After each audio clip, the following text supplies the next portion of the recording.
Bonjour à tous, cette vidéo a pour but de vous faire une présentation globale de la classe de séminaire en ligne, donc à l'attention des dirigeants et des instructeurs.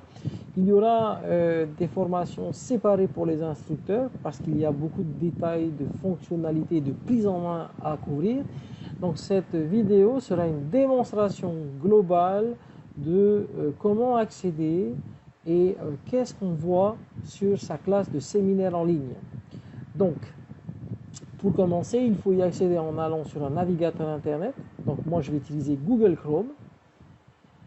Dans la barre d'adresse, vous tapez silearn.churchofjesuschrist.org ou bien silearn.lds.org. Vous arriverez au même endroit. Et vous avez la page d'identification personnelle. Donc il faudra avoir au préalable créé un compte LDS.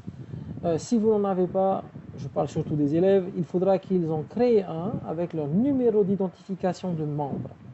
Une fois créé, il pourra accéder à sa classe en ligne.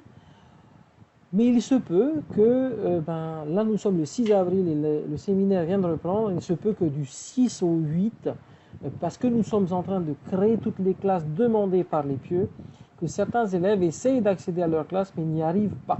Ce sera normal puisque nous sommes en train de créer un nombre considérable de classes en ligne et nous sommes en train d'enregistrer les listes des élèves. Tant que l'élève n'est pas inscrit sur WISE, donc qui est notre système administratif, il ne sera pas encore possible pour lui d'accéder à sa classe en ligne. Donc il va cliquer ici et si rien ne se passe ou on lui dit vous n'avez pas accès, il faudra attendre un petit peu. Donc pour celui qui a été inscrit, il aura son tableau de bord qui va apparaître.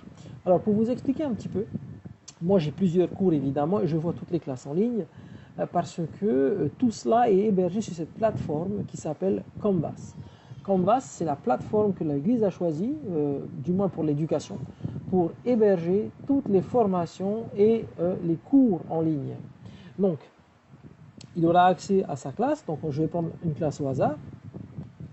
Et voici ce qu'il va voir. Donc, on va faire un petit peu l'expérience de l'élève. Je vais aller ici, pour moi. Affichage étudiant. Et voici ce que l'élève va voir.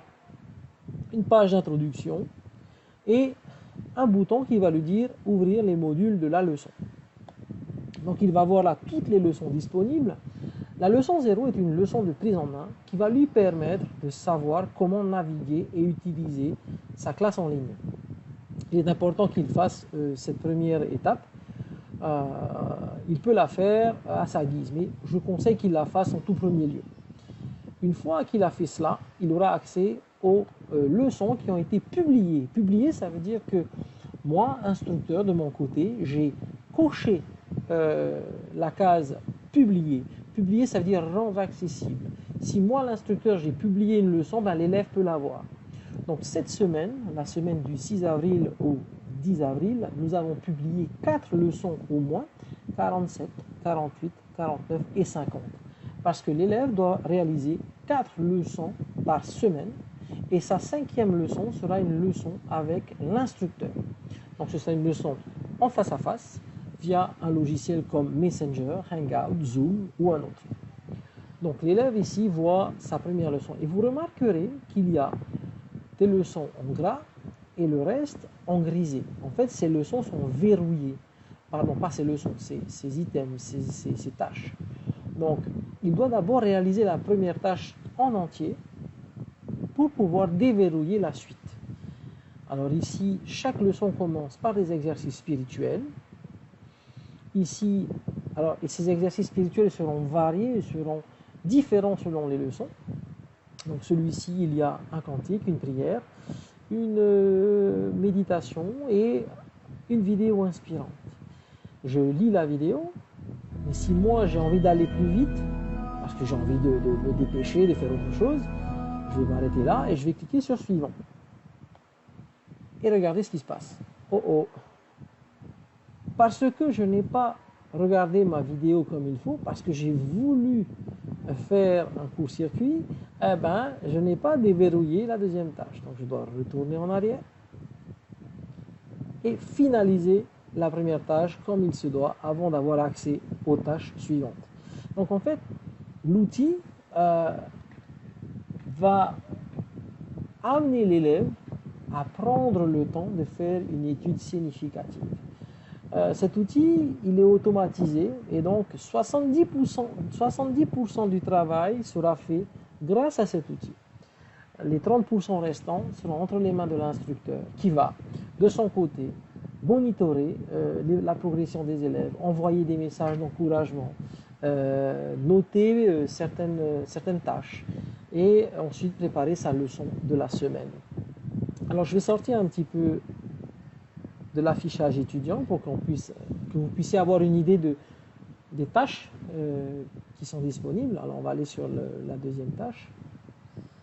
Alors voici un exemple de ce qu'ils peuvent voir. Ici il s'agit d'un questionnaire. Donc voilà un petit peu à quoi ça ressemble. Je vais aller sur aperçu pour revoir ce que l'élève peut voir. Donc voilà, il a un quiz. Voilà.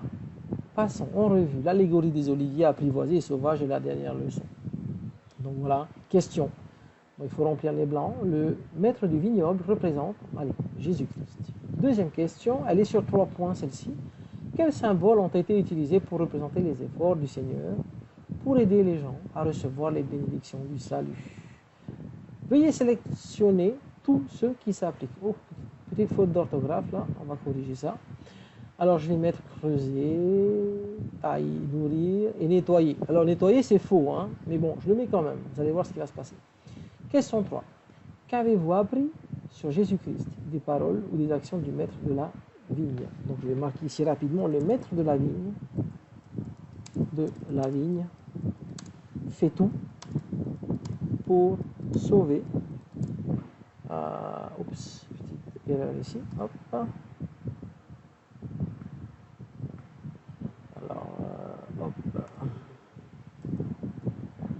Fait tout pour sauver ces oliviers, comme le Seigneur Jésus-Christ fait tout pour sauver son peuple, c'est les hommes, pour sauver tout le monde. Allez hop. Voilà, point. Je vais aller ici, je vais envoyer le questionnaire. Dès qu'un élève fait ça, l'instructeur reçoit une notification comme quoi il a terminé une tâche et vous pourrez monitorer cette tâche. De son côté, l'élève va recevoir instantanément une correction. Donc hop, ça y est, ça c'est juste, j'ai un point. Deuxième question, tiens, j'ai fait une faute. Ah, c'était taillé, et donc j'ai que 1 point sur 3. La question 3, elle n'est pas encore notée. Donc tant que l'instructeur n'a pas noté, eh bien, il n'y aura pas de note. Bon, ça a une importance relative. C'est juste pour montrer que vous suivez ce que fait l'élève et vous saurez aussi de comment l'élève réfléchit et comment est-ce que son étude, quel impact son étude a sur lui. Donc c'est bien de monitorer un petit peu les tâches de l'élève. Suivant.